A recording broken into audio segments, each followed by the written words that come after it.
Good morning, everyone, and thank you for joining us this morning. We are pleased to welcome you to today's webinar, Analytics and Design for High Performance, with Alec, Levenson, and Alexis Fink. Before we get started, I have a few administrative slides. All of our listener lines will be muted. If you have a question, go ahead and hit the raise hand button, and we'll unmute you. Once you've asked your question, make sure to lower your hand. Additionally, you may enter a question or comment in the chat box on the lower right. Make sure to select everyone to send to everyone. We are recording a webinar. A PDF of the slides and a recording of the webinar will be available afterward. We will email you that link.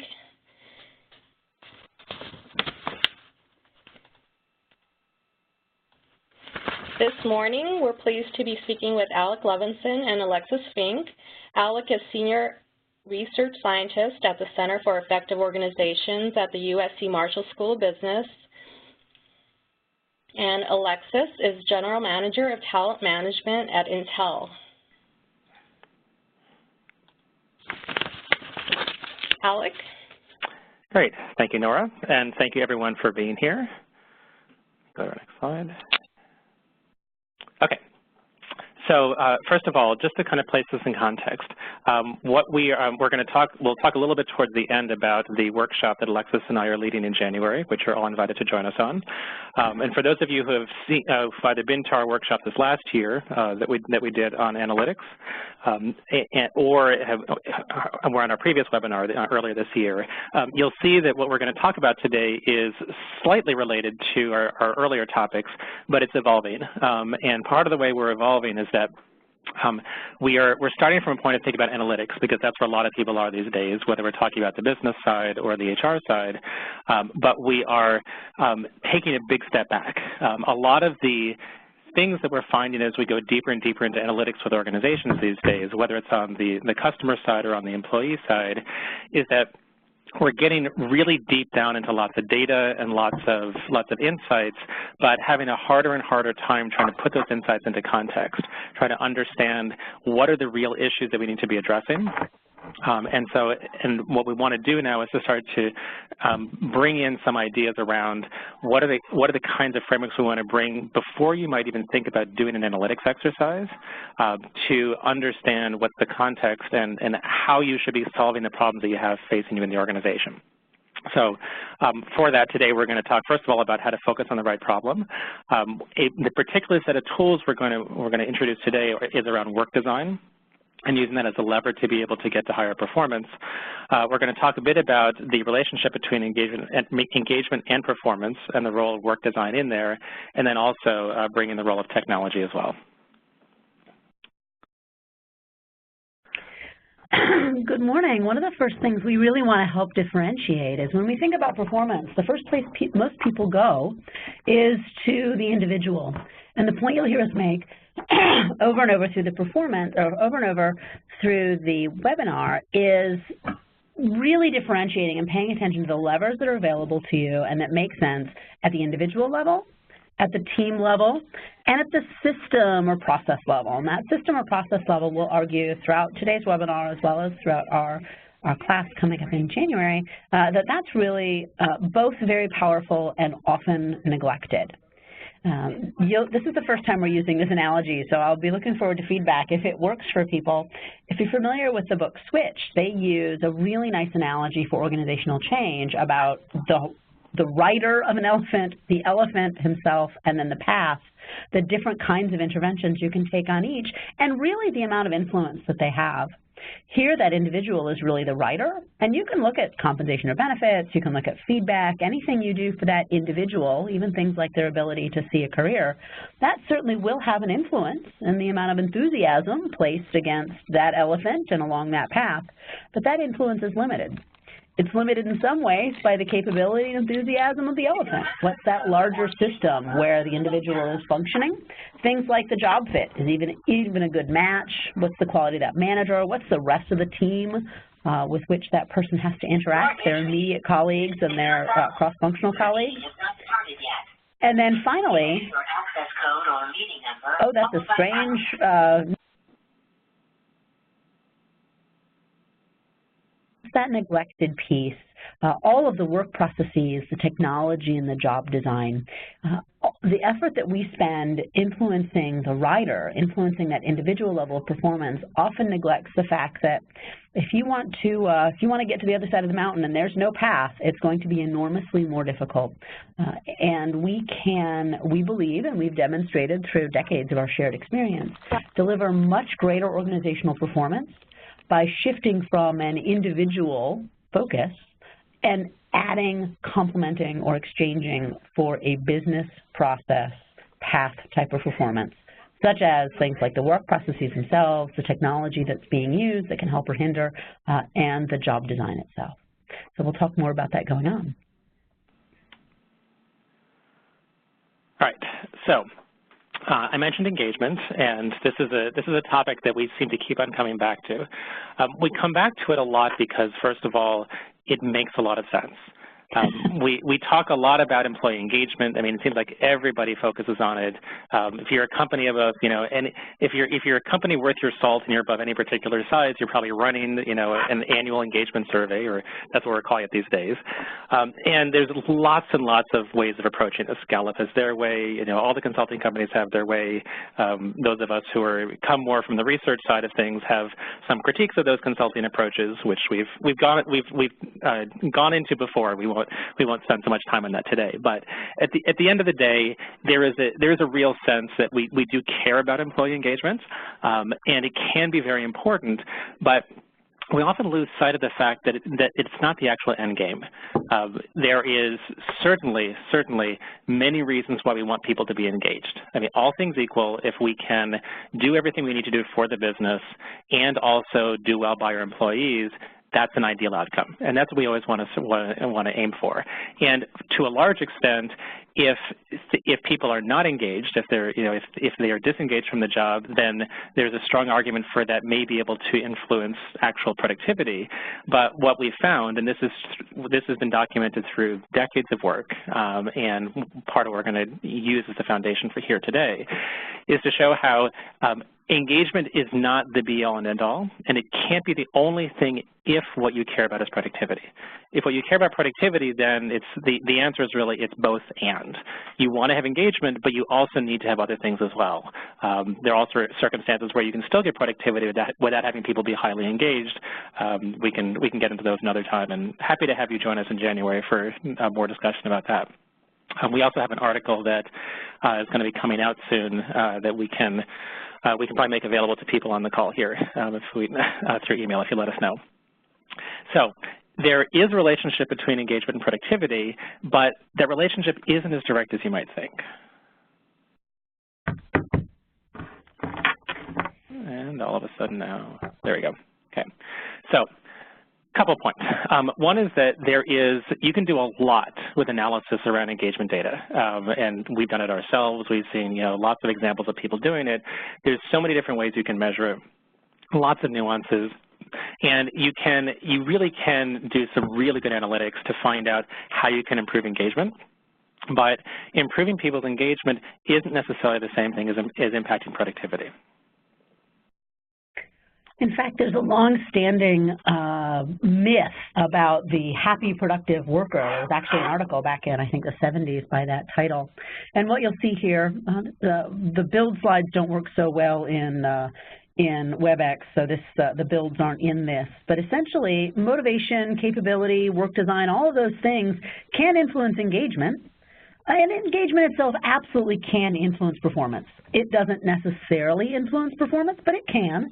The best scientific estimates I've seen have been maybe 30%, which is really quite strong, but it's not a one-to-one correlation for sure. And the piece that we miss is that while engagement certainly influences performance, there are parts of the work design, parts of the capability system, that team system, and parts of the motivational or individual system that influence performance themselves. And in fact, some of them can influence performance in very independent ways. This is a massively oversimplified diagram. But the point is that engagement, while it can mediate the relationship to performance itself, in other words, individual motivation, team team and work design certainly can flow through engagement. If you focus only on those things that are engagement specific, you're very likely to undercall, very likely to miss some opportunities to think about, drive, and improve performance. That's not to say that you should be running a sweatshop and that those things would necessarily be negative performance, simply that they operate independently of the things that we generally include in engagement measures. And for those of you sitting there thinking, okay, what do they mean by this? Don't worry. We have an example, which we'll get to in a couple slides. But first, I just want to kind of make a general point that there is, generally speaking, we don't focus enough on work design. Okay, so there were, back in the slide here, there basically are three legs of the stool, and the three legs of the motivation, the capability, and the work design. And in HR, we tend to focus on only two of these. So we focus on motivation or engagement, which is how people feel about the job. It's, you know, it's are they bringing their whole selves to work? Are they giving us their discretionary effort? We focus a lot on capability, competencies, recruiting profiles. I mean, everything we say is a requirement of the person has to bring in terms of their knowledge, skills, and abilities. But the thing that we often aren't given permission to work on is the work design. And that happens for a couple of reasons. I mean, one is that that's the big kids table. Okay? And if HR is, you know, kind of restricted to the little kids table, what we're told is, well, we're going to do the work, we're going to design the organization. We're going to make all the decisions at the top of the house around what's our structure going to be, you know, what's our business unit structure, how are we going to market, you know, are we organized around products, are we organized around customers, whatever it might be. Okay, so those are the things we're not allowed to play in that sandbox. And then on top of that, they also say, well, and we're going to also decide what all the whole budgets are. You know, I mean, HR can you can contribute to the process, but when it comes down to it, we're going to close the door, and you're not really in the room when we decide what the annual budgets are. So by the time we're in there doing our work, you know, every day, the other 364 days out of the year, we're sitting there, and it's like, you know, a large part of the system has already been designed and like roped off. We're not allowed to go touch it, and that's the work design. And from a change perspective, we're not saying that you need to go in there and start trying to tilt at those windmills, because there's a lot of power there, a lot of things we can't necessarily control directly. But what we found over the years, and this is almost foolproof, is that it is one thing to say that you're not invited to that table to focus on work design. It's an entirely different thing to say, should this be part of what you consider as you're looking at the system and doing essentially a systems diagnosis of what is going on? Because, I can't tell you how many times this has been the case, but in the work that we do here at the center, and we spend most of our time working with companies like yours in trying to solve issues around organizational performance. And anytime somebody comes and they say, oh, I have a turnover problem, or I've got this, you know, issue about people not really engaged, there is inevitably something about the work design that is at play there, and by not focusing on it, we're not able to figure out what the real sources of the problem are.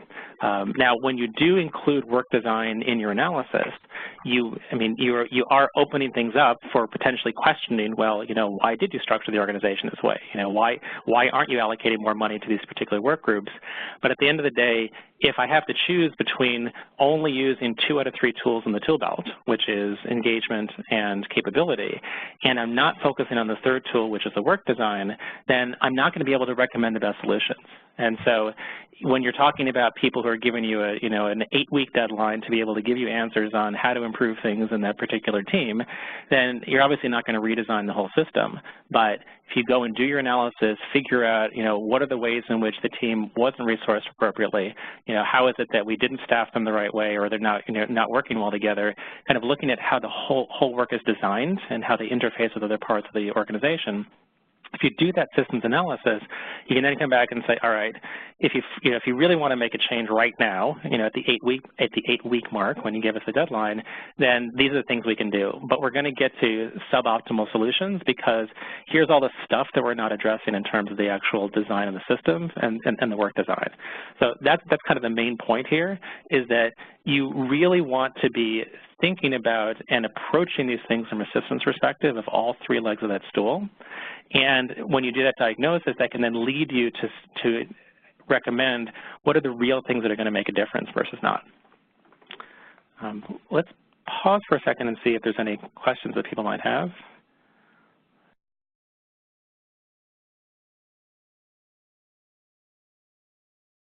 All right, we'll keep going. Alexis, do you want to go? Oh, I can. I love this slide. Earlier, you heard us talk about the need to pay attention to the individual level, that team level, and that organizational level, and additionally look at motivation, look at capability, and then look at design aspects.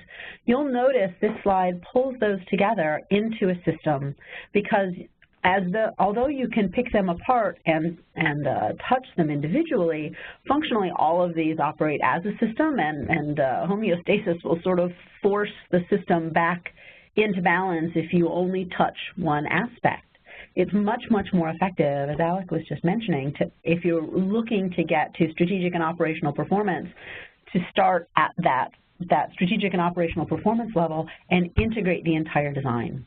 And so here we're thinking not just about the macro organization design that you often see in organization design workshops, but also how teams and groups are designed and how jobs themselves are designed, how you take individual work tasks and pull them together.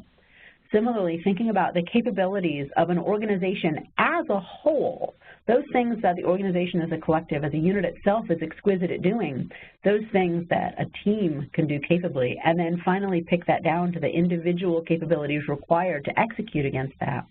And similarly, motivation at the individual level, the team level attitude, and the culture as a whole, there is a relationship between those, and they are not a single thing. And they need to be managed, each aspect of that needs to be managed.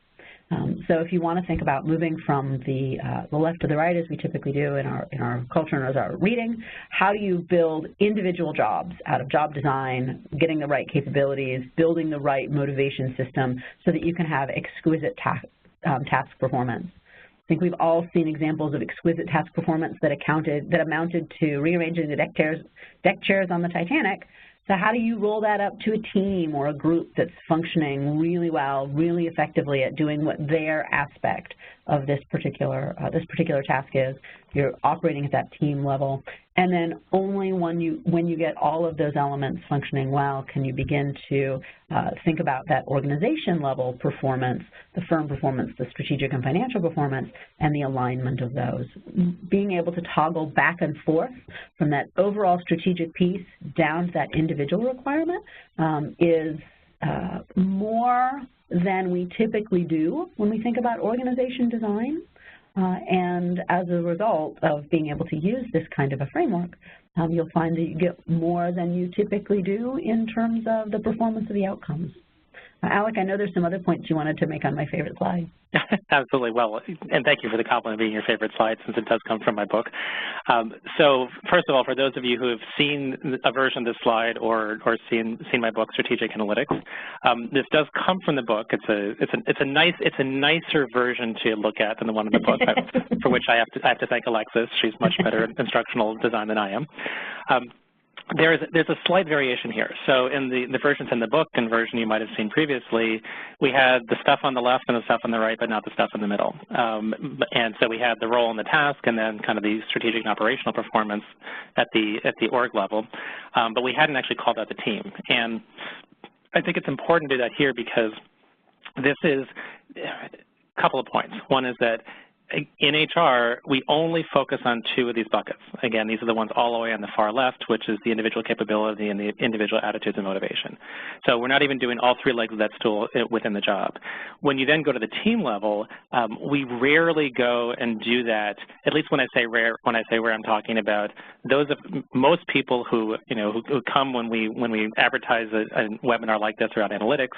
A lot of people are coming from that kind of analysis, data-driven, how are we figuring out what's going on in the organization perspective?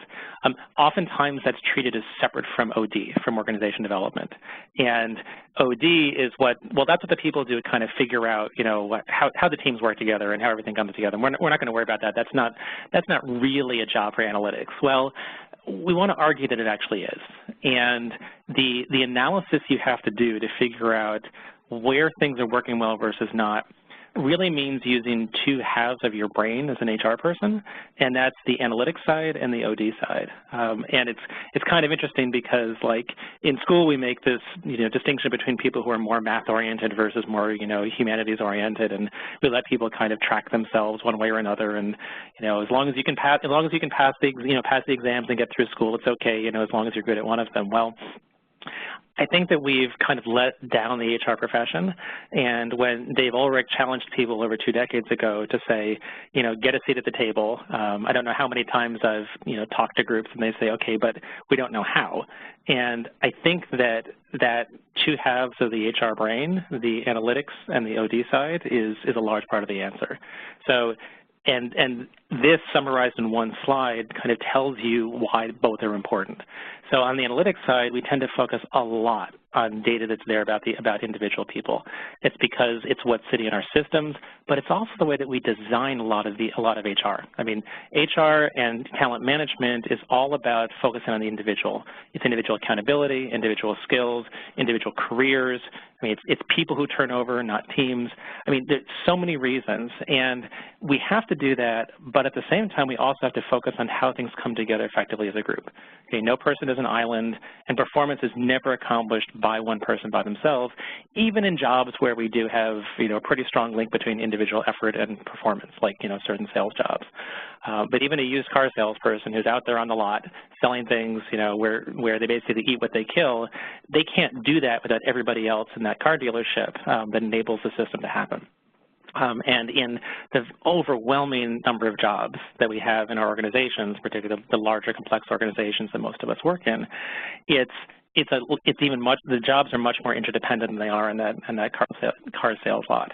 And this just really drives it home that there's an analog to the job, the capability, the job design, the capability, and the motivation at the team level.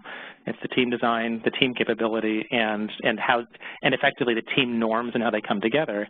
But rather than talk about engagement at the team level, we're then talking about things like, do you have a shared understanding among the team about the goals and objectives and how you accomplish them? Right? Do people effectively integrate in doing their work? Do the team members trust that everybody else on the team is going to do their job so they can effectively get their job done as a team? And then you go up to the organization level and there's similar kinds of things. I mean, they were talking about how are we, what's the primary organizing philosophy for the organization? Are we product-based? Are we customer-based? Are we geography? Whatever it is. You then create the silos that get in the way of you actually being effective as an organization. So what do you do to overcome those silos? And what kinds of lateral processes do you put in place? And how does the organization culture play into all of this? So when we talk about strategic and operational performance, we have things going on at all 3 levels, and there can even be, and if you've got a complex matrix, there could be other levels in here we could put in. You could put in business unit level, you could put in function level, you could put in geography. I mean, there's lots of different levels of complexity, and when you're sitting there doing your analysis around what's actually driving behavior and performance, you've got to get out of this habit of just working those 2 boxes on the left around individual capability and motivation. You got to be doing the whole system. Hey, Alec, it looks like you have a few questions in the chat box. All righty. Thank you, Nora. Okay, so first question is, isn't this reinforcing the STAR model, which looks at numerous drivers beyond the people side? Chris, absolutely. So what I usually say is that I don't care what model of organization design you like. You could actually look at this as a model of organization design. It just highlights different things in the STAR model, but whether it's the STAR model, whether you like the McKinsey 7S model, whether you like Mike Beer's high commitment, high performance model, what I strongly advocate is that you pick whatever depiction of the system you like, and that's the one you go with. I actually developed this, and this is in my book, but I don't really copyright it because I don't feel like I feel like I'm standing on the shoulder of decades of hundreds of people, thinkers, and practitioners that come before me. So feel free to use this one if this works for you. But if not, if you like the STAR model, great. If you like the McKinsey model, whatever it is, whatever works for you and your clients in the organization, the stakeholders you're working with, so that you can show how complex the system is. That's what I want you to go with. From Paul Threeson. Oh, thank you, Paul, for listening in. Paul's one of my best promoters on Twitter, so we appreciate you participating, Paul, and promoting the work of the Center. Paul said, it seems like it requires a multidiscipline approach to address, and I would say yes. Why, yes. Go ahead, Alexis. You want to answer that? Yeah, just exactly. There's no way you can do this with only one set of assets, only one set of analytical tools, only one set of implementation tools. And Alec referred to that moments ago, thinking about adding in the analytical side, the strategic side, with the OD, the organization change, the human side. Yeah, and I would also include the business perspective as well. I mean, there's, you need to know what's actually driving the, everything that drives the creation of your competitive advantage, your whole operating model on the business side, that has to be the table as well as the deep knowledge on the people side. Mm-hmm. From Stephen Kowalski, can you share your definition of productivity so we're sure we're on the same page with you? Oh, Alexis, do you want to take that one? I can. One of the great challenges I've faced in productivity is that it's often very esoteric in its definition. So productivity for a staffing consultant is very different than productivity for a salesperson, very different from productivity of a knowledge worker or someone writing code, for example. Here, productivity, however, is simply the outcome of that strategic unit in whatever way that we can measure it. It becomes the simplest way to look at it is to roll it all the way up to the firm and look at firm level financial performance. But diagnostically, that doesn't help you a ton, particularly when there's a need to analyze a click down into the organization at individual business unit levels or individual functional levels, staff levels that may be enablers, et cetera. Yeah, exactly. Alex, you want to add that? Yeah, and what I would say is that, let me give you a little autobiographical experience here. So I am an economist, and I thank you all for letting me come and work in the fun field of organization behavior. As an economist, I came in traditional labor economist looking just at jobs, and it only took about half a day on the job at the center until all the OB people started to set me straight and say, well, there's a thing called teams that we look at. And it's amazing to me that, I think that one of the reasons why economics fails at explaining a majority of economic behavior is because economists don't really pay attention to teams. They don't because they're hard to measure. Now, we do have all these really great measurements that do exist that come out of the research world, and I've seen some really good practitioners use them. And I mentioned a few of them a few minutes ago. There are things that we can measure about how teams come together effectively or not, but they're kind of squishy. I mean, they're attitudinal. We measure them using Likert scales, 1 to 5 or 1 to 7 ratings, and it's hard to pin them down to a specific type of productivity. But the reality is that even though we try to hold people individually accountable for productivity, in the overwhelming number of cases, productivity can only be measured at a team level. Right? Now, it may not be that the team is actually producing, widgets, but they're usually contributing something of importance. I mean, so if it's people from Alexis's previous employer at Microsoft, you could have software development teams, and the ultimate output is the product. So it might be, Microsoft Office. But each team is going to have the different parts it's contributing. And even if we're talking about a team that's working on, just one part of the functionality, like, the search function, which is embedded within each of the different parts of the Office suite, that is an actual output. And you can measure how effectively it does its job, meaning the search function, and also is it then integrating back into the larger, software platform that they're then ultimately selling to us. You can't, you can look at measures of individual productivity in that system, but they're almost meaningless. In fact, I looked at one of these questions really early on when I did a research project working with a large global tech company around essentially looking at, kind of what is the ROI of people being organized in virtual teams, which a lot of these software development teams are. And it's, you can try to measure lines of code, you can try to measure how many hours people work, but at the end of the day, you can't really talk about individual productivity on a team like that.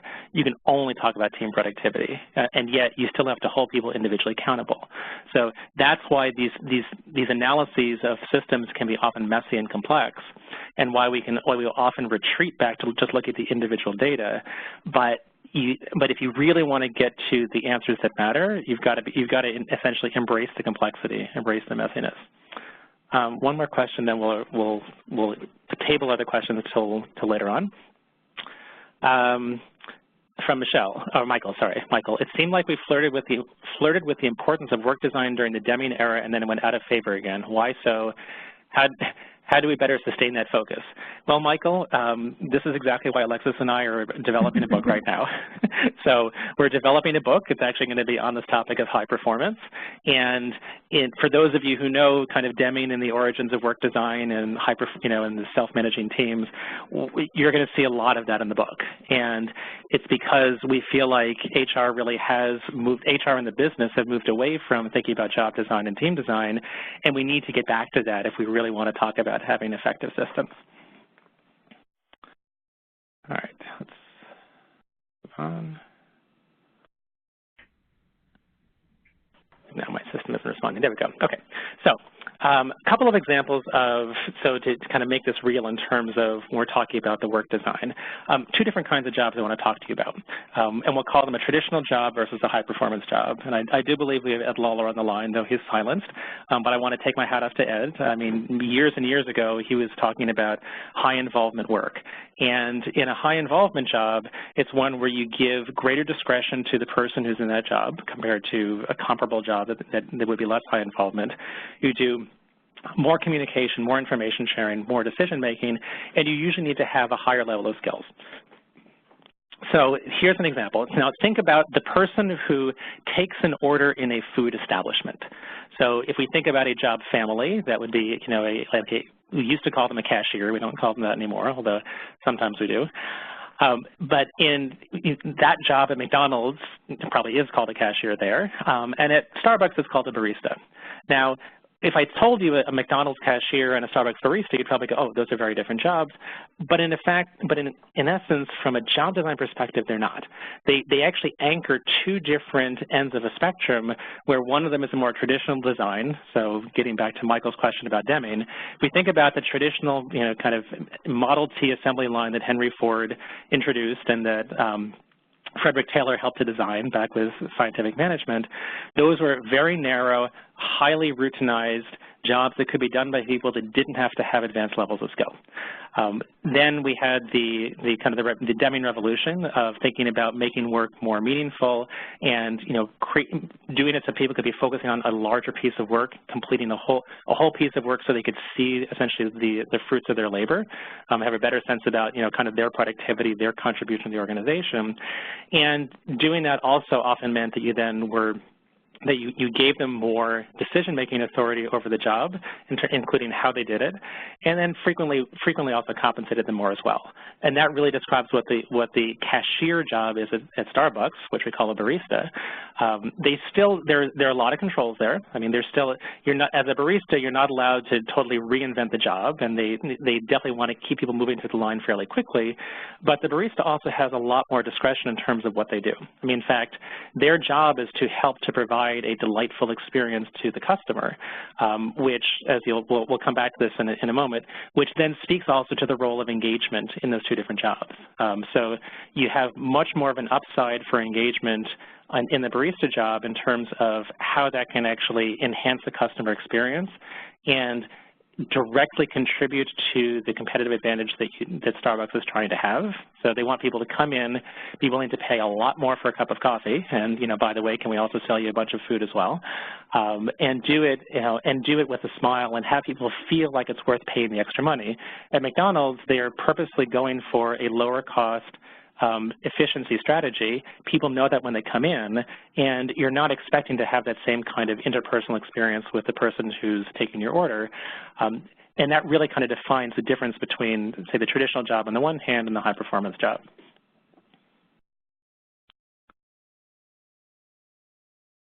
My system is not responding. There we go. There we go. Alexis, you want to take this? Well, I can. If we think about the difference now between those traditional jobs and high-performance jobs at a little bit more of a detailed level, at a practical level, and how that really manifests itself in day-to-day work, traditional jobs are really monitored, sort of micromanaged through a lot of sanctions, through a lot of control, through a lot of oversight. And the reality is that they are engineered so that you can't screw them up too badly, and those guardrails, that insurance against screwing up too badly, also tends to put a ceiling on how much you could improve them.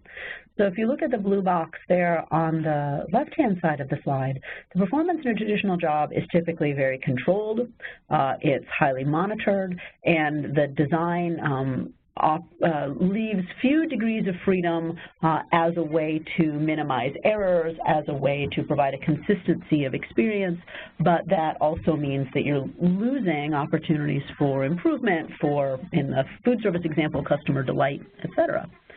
And frankly, they're not all that thrilling. If you're being really treated as kind of a human version of a machine, when we talk about, or when, not in this talk, but generally we talk about risks for automation, these things that are heavily monitored, heavily controlled, heavily standardized, also have non-zero, sort of higher risks for automation and for replacement by artificial intelligence. That creates whole new levels of anxiety within them.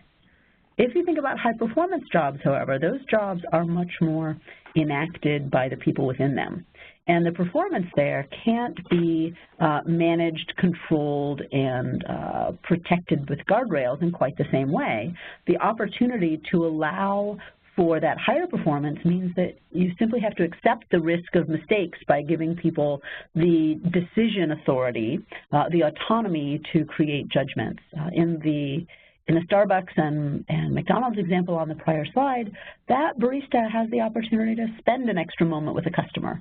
That barista has the opportunity to, put the smiley face or draw the little cartoon on your cup, or whatever that small opportunity is to engage, to make a more perfect experience. You need to create the conditions that allow that to be possible. And the outcome of that is really large upside potential, as you can read on the slide. You get not only the opportunity for greater performance, but also coincidentally, and not necessarily in a causal line, they happen together, not one following the other, the opportunity for greater employee engagement as well. Anything you wanted to add there, Alec? Let's see. I'm going to go. We've got a comment here.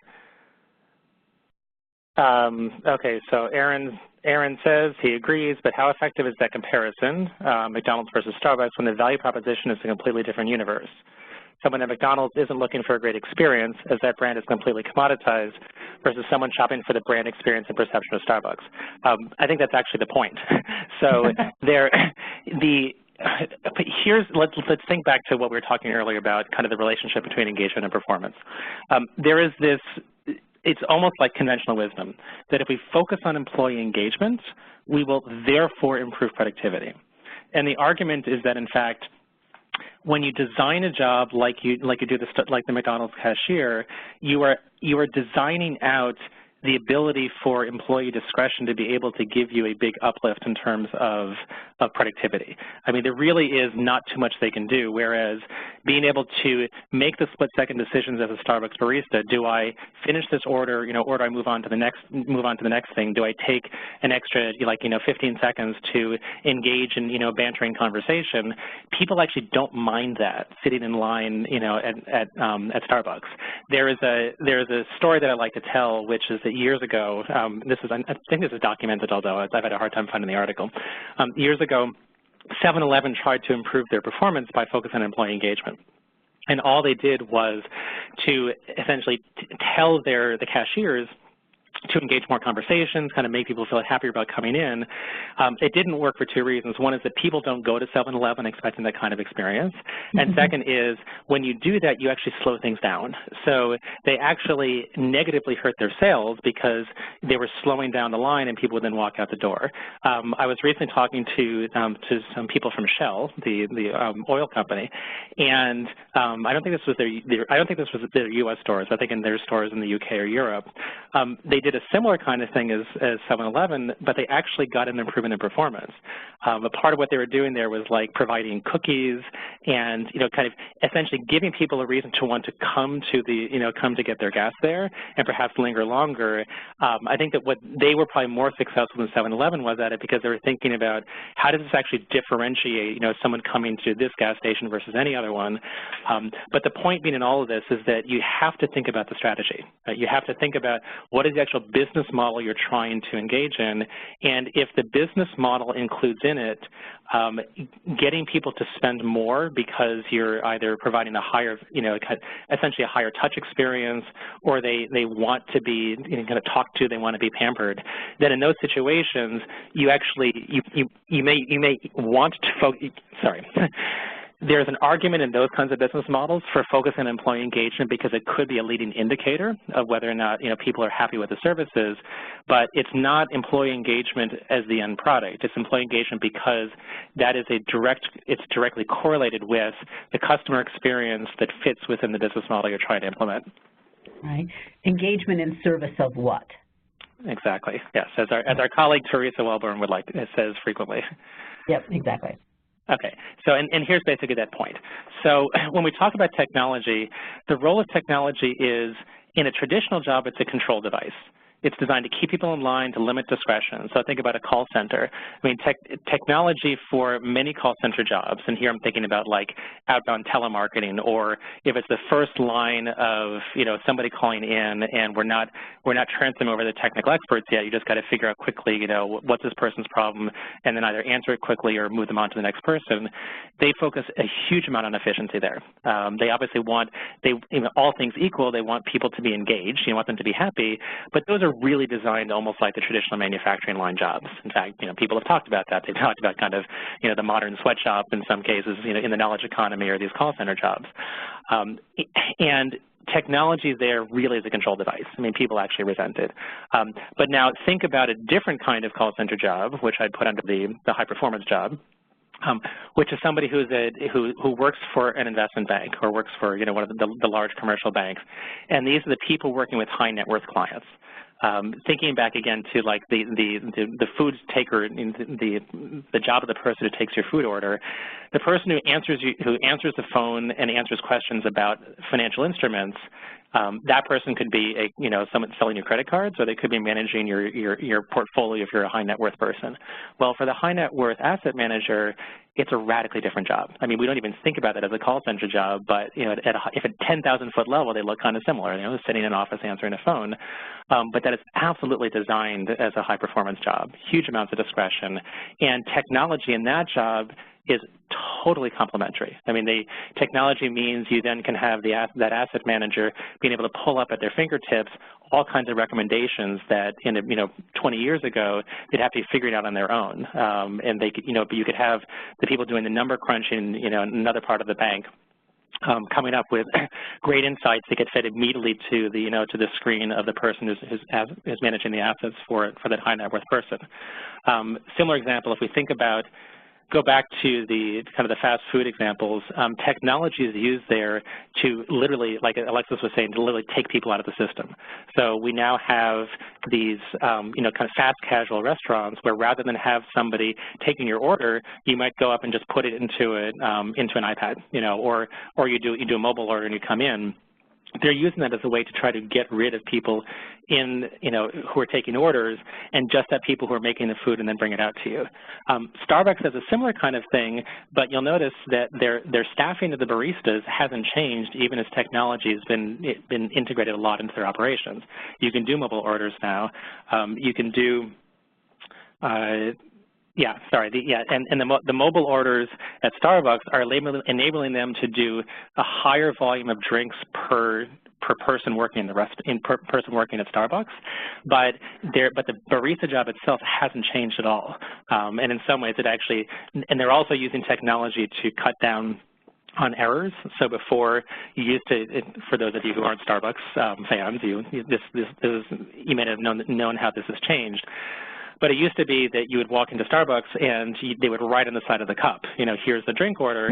But that can lead to misinterpretations and them having to remake it. Now they have to punch it into a computer, which actually sometimes takes a little bit longer, so that can be a little bit frustrating. But it also radically cuts down on errors. So their technology is helping to enable that high performance job to be even high performing. And that's a general point. I mean, with delivery drivers, it used to be the case that for UPS drivers, that they would pretty much be left on their own to figure out, where they're going to drive and how they're going to do it. Now, if you ever heard them talk about their Orion system, it is an amazing piece of, I won't call it artificial intelligence, but it's pretty close to it. I mean, yeah, it's very close. I mean, like, if a package is all of a sudden delayed or they don't do a pickup, the system will re-optimize the entire route and say, okay, now go to this next, go to this place next. It's still the driver who's doing it, but you're taking a lot of that discretion away from the driver in terms of what route they're going to take. Okay, let's see, another question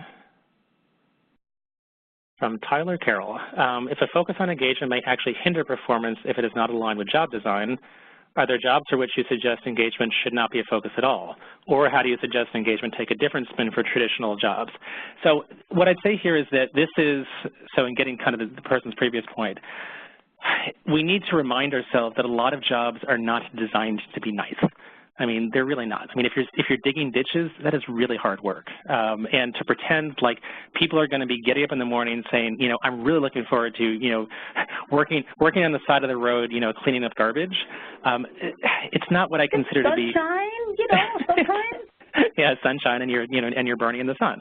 I mean, now we talk a lot about job fit, right? There's some people for whom, if they had, the idea of sitting at a desk in an office, for 8 hours a day would drive them crazy. They're happier being out there.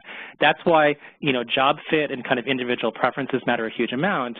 But the larger point is, when you take a step back, we really can group jobs into, there's these highly controlled, not very pleasant jobs where we don't rely on engagement as a fundamental part of performance.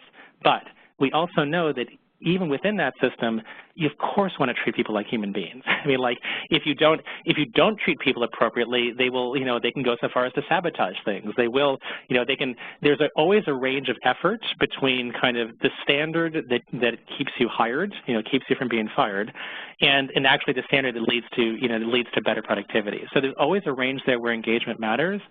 But the argument is in the traditional jobs, it's a really tight range, whereas in the high-performance jobs, it's huge. There's a concept that that labor economists talk about, which is it's an issue of kind of monitoring and information. And you may have also heard it if you've ever taken any economics. It's called a principal-agent problem. The general problem we have is that you have the principal, which is the organization, the firm, and then you have the agent, which is the employee. And in a traditional job, the firm has a lot of control over productivity. You put in all these control systems. In a high-performance job, where essentially there's a huge amount of discretion that you can't monitor, like even if you had a supervisor standing over a knowledge worker's shoulder, a lot of times they can't tell if that person's actually putting in the effort you need to do the job really well. So you design incentives in. You make the job more interesting. You oftentimes pay more, so it makes it worth their while to want to keep the job and do it well. You can ultimately tell, like by the end of the quarter, the end of the year, who tends to be performing better than others. But the point is that on a daily basis, on an hourly basis, you can't just parachute in and figure out, who's doing the exact right tasks from minute to minute. That really kind of separates out the jobs where engagement is a fundamental part of performance versus the ones where it's nice to have and we'd like to have it, all things equal, but it's not the ultimate goal. Okay, we can keep those questions coming if you have them, and we'll move on. For those of you who just want to read a little more, there's a blog that I wrote a little while ago, and you'll have access to the slides, so you can look this up. But I do a lot of blogging on LinkedIn, and you can find articles like this there. All right. In the last few minutes we have, we want to this is more than just a quick 2-minute advertisement, because we want to we've started now kind of a deep conversation with you all around this question of analytics and design for high performance. This is just a snippet of what we're going to be talking about when we're together in January at Flex in San Jose, California. Would love to have you join us. For those of you who who can make decisions quickly, we actually have a discount available if you register before Friday, but we will still have seats if you can't register by Friday, but definitely encourage you to do that. You can do it on our website. But we want to talk a little bit about kind of what more is going to be covered there versus what we have here. Do you want to take a shot here, Alexis? Oh, gosh. Nothing like summarizing 3 days in 5 minutes. So we'll be spending some time, of course, building off of what we've done today. We'll talk a little bit more about some of the analytic techniques we can use. We'll go in more depth about the distinctions between a traditional team and a high-performance team, looking at the individual, the team itself, the job design, how you can structure that, and importantly, tying all of that to a strategic analysis. That's one of the things where Alec and I kind of joke that we're twins separated at birth, is our almost rabid focus on ensuring that those things we do in a talent system are always tied back to the strategy of the organization and the strategic purpose of that organization and team. Moving beyond that team level, we'll talk about traditional business units versus high performance at the business unit level. So what does that look like structurally? What does it look like functionally? How do you think about it from a level of job and work practice design? Those of you who know me or have run across me know that I'm really an analytics person, and that's both quantitative and qualitative. So we'll talk about how to use those analytics and focus them from just data mining on everything you could possibly have and make that more aligned to how we think about strategy and how we make choices and how we can understand the most effective way to deliver that strategy. We will, of course, with Alec being an economist, we'll talk about ROI, we'll talk about some of the choices that you naturally have to make, the sets of trade-offs, and how you can build some frameworks to do that to make sure that your strategy is being effectively executed, effectively built, and really infused from the individual worker all the way through every decision that you make for the organization. We'll touch a little bit on compensation. That becomes really interesting when you start changing work design and you start asking people for different outcomes and applying different suites of skills, and in particular when you ask them to start applying judgment and not simply to be turning the crank, repeating the exact same process in an almost mindless fashion because of the risk involved. There's often the upside, sort of the positive risk, the upside potential as well as the negative risk. It's often quite worthwhile to change compensation and think about it differently, so of course we'll talk about that. And then despite the fact that there's some irony in that I've chaired benchmarking consortia in the past, there certainly is value in knowing what the rest of the pack out there is doing, but there is also risk in slavish adherence to benchmarking, particularly when you recognize that benchmarking is really about following others, and it's about alignment to others' strategies. So we'll talk in a little bit more depth about when benchmarks might make sense, under what circumstances, and when intentional disregard for how others do something is actually really, really important to your ability to execute strategically. That's another sort of strategic framework to apply. What are the commodity services or the things that you'd want to be able to do just as efficiently as everybody else? That's fine. And where are those strategic differentiators where how much time you spend, money you pay, et cetera, might be wildly off of benchmarks because they're aligned to part of your strategy, they're aligned to how you differentiate in the market, and be aligned to the kinds of differences we've used in this particular talk. We have several others we'll use in January, but that we've used in this particular talk to draw the distinctions between McDonald's and Starbucks. Is there anything major that I missed there, Alec? No, not at all. But we have a little bit of time, so I'll so first of all, just encourage you, if there are any other questions you have, even referring back to earlier in the presentation, or something entirely different, feel free to put them into the chat box. And I'll just maybe expand a little bit since we have a couple minutes. One of the things, like particularly looking at the middle here where it says traditional business unit versus the high-performance business unit, one of the things that what I find is really, really helpful to get people to really dig deep in terms of understanding the differences here is we talk about competitive advantage. We lose sight of, we basically lose sight of competitive advantage. And I say that this is not an indictment at all of HR. In fact, this is first and foremost an indictment of the business. We have this funny thing, which if you go back, way back to Adam Smith, I like to bring in both Adam Smith and Lawrence and Lorsch at the same time. They were about 200 years apart, but they were talking about similar kinds of things. So Adam Smith talked about specialization, and Lawrence and Lorsch talked about differentiation and integration. So in fact, specialization of labor that Adam Smith talked about is the same kind of thing that Lawrence and Lorsch meant when they say differentiation. And what that means is that we organize work into functional groups because that is the effective way to do it. I mean, like, if we want to operate machinery, then we need to have people who are all good at operating machinery, so we put the machine operating jobs together. If we want to have people who are designing a marketing campaign, we put all the design and marketing people together in a team because that's the way to do it. I don't need an auto mechanic working on my advertising design team because those skills are not relevant there.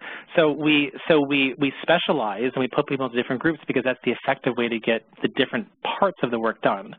But once you do that specialization and you put people in those kind of separate groups, you kind of wall them off, you then have the fundamental problem of how do you integrate them back. And that integration is where we live and die in terms of organizational effectiveness. Part of the problem that we have is that, particularly if you're sitting there in HR, OD, OE, any of these support functions that are not actually driving the business, is you're sitting there with stakeholders on the business side who are telling you, my problem matters the most.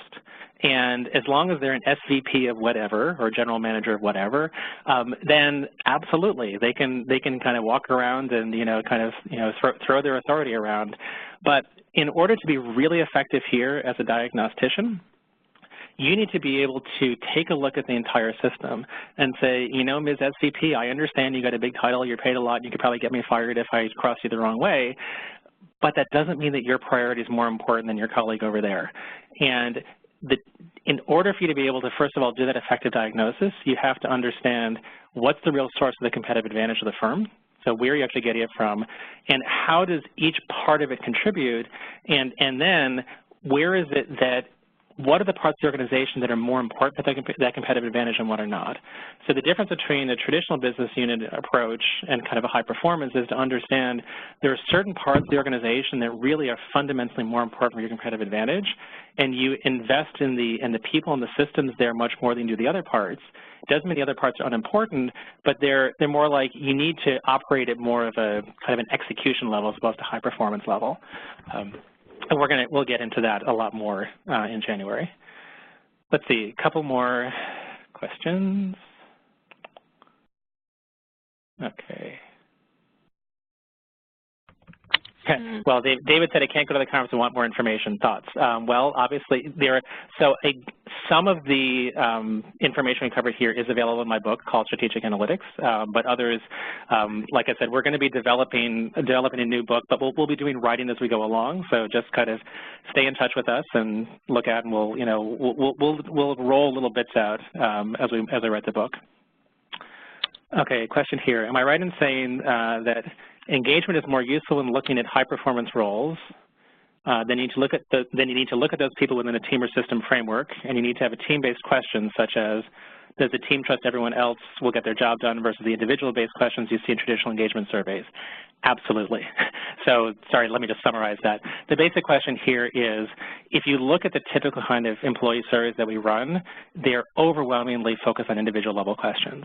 In fact, there are a lot of team-based questions that you can ask, I have a little bit of concern about doing these in a company-wide survey because not all teams are highly interdependent on each other and they're not all measure the same thing.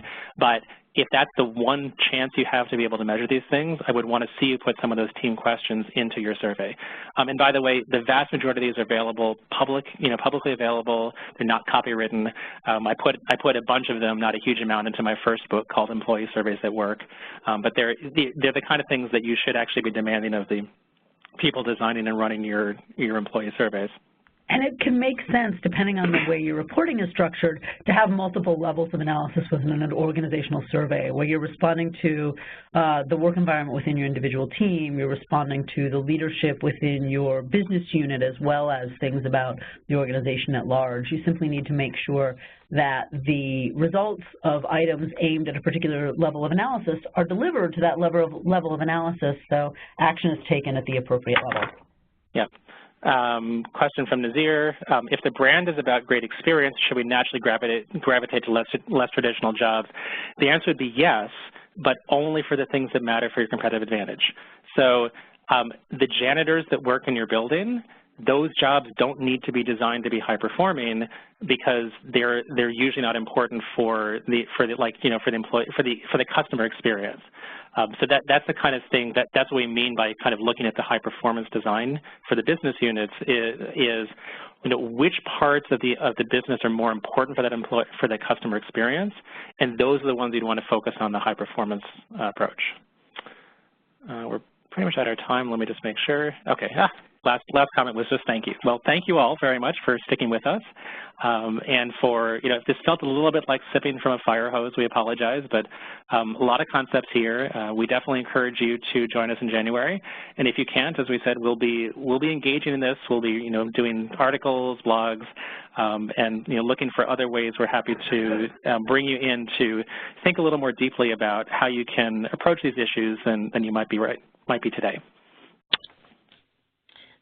Well, thank you so much, Alec and Alexis. Thank you for joining us, everybody. Have a lovely day. Thank you. Oh,